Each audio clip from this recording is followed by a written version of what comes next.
Ce jeudi 22 juin est une journée décisive pour les personnes se trouvant dans le sous-marin Titan disparu près de l'épave du Titanic.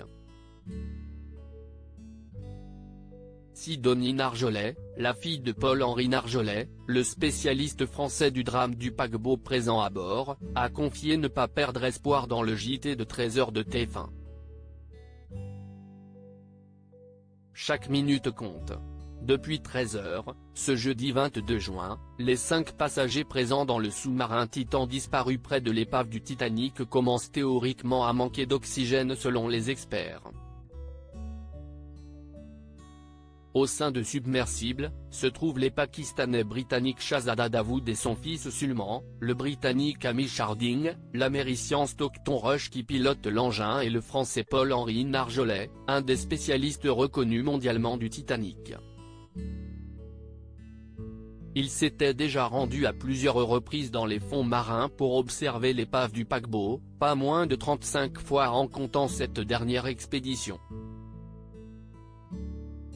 Il y a encore une possibilité de les retrouver vivants. Sidonie Narjolet, la fille du spécialiste garde espoir ce jeudi 22 juin. Sidonie Narjolet, la fille du spécialiste du Titanic, a accepté de témoigner dans le JT de 13h de TF1 alors que la situation commence à devenir très préoccupante pour les passagers. La jeune femme a affirmé garder espoir de retrouver son père sain et sauf. Je sais que mon père est quelqu'un de très calme et qu'il sait très bien gérer les situations stressantes, surtout dans un sous-marin, leur a-t-elle confié. Je pense qu'il sait dire aux autres comment réagir, rester le plus calme possible et ainsi économiser de l'oxygène.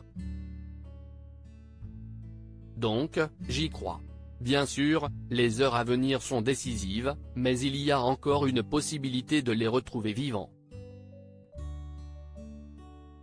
Personne ne perd espoir, a affirmé le correspondant de TF1 présent sur place pendant ce temps. De l'autre côté de l'Atlantique, les recherches continuent activement dans l'espoir de retrouver le sous-marin. Antoine de Pressigou, le correspondant de TF1 sur place, a confirmé que les secours continuent leur travail en mer.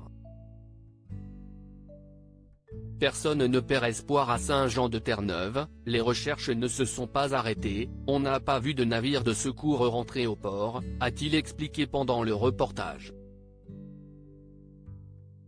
La zone de recherche a également été élargie autour de l'épave du Titanic dans l'espoir de les retrouver.